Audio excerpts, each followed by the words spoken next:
Balasangham Chalakudy area കമ്മിറ്റിയുടെ നേതൃത്വത്തിൽ നടക്കുന്ന കുട്ടികളുടെ വേനൽത്തുമ്പി ചാലക്കുടി ഏരിയ തല പര്യടനം ആരംഭിച്ചു.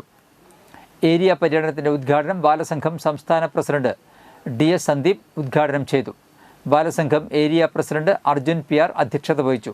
പന്തുകളി, കെണി, ബെച്ചുട്ടിയ സച്ചാട്ട തുടങ്ങിയ ലഘുനാടകങ്ങളും നൃത്തശില്പങ്ങളും 27 കുട്ടികൾ അടങ്ങിയ വേനൽത്തുമ്പികൾ അവതരിപ്പിച്ചു.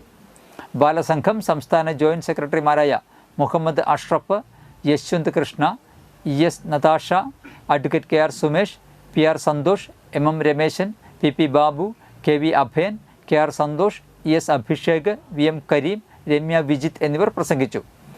വേനൽത്തുമ്പി പര്യടനം തുടർന്നുള്ള ദിവസങ്ങളിൽ വെറ്റിലപ്പാറ, കുറ്റിച്ചിറ, നായരങ്ങാടി, പോട്ട, VR പുരം, ഗാന്ധിനഗർ, മേലൂർ, പള്ളിനട, കട്ടപ്പുറം, കോനൂര്, അന്നനാട്, പറയംകുന്ന് തുടങ്ങിയ സ്ഥലങ്ങളിൽ പര്യടനം നടത്തും. ഞങ്ങൾ പറയുന്ന കാര്യം നിങ്ങൾക്ക് വേണ്ടിയാണ് എന്ന് കൂട്ടുകാരോട് പറയുന്ന ഏറ്റവും സുന്ദരമായ വേദികളിലേക്കാണ് ബാലസംഘം കൂട്ടുകാർ കടന്നു ചെല്ലാൻ വേണ്ടി പോകുന്നത്. ഒരു കാര്യം മാത്രം നമ്മൾ ആലോചിക്കണം. കേരളത്തിലെ 5000 കുട്ടികൾ ഇത്തവണ ലഹരിക്കെതിരായ തീപ്പന്തങ്ങളായി മാറുകയാണ്. ലഹരി എന്ന ഏറ്റവും വലിയ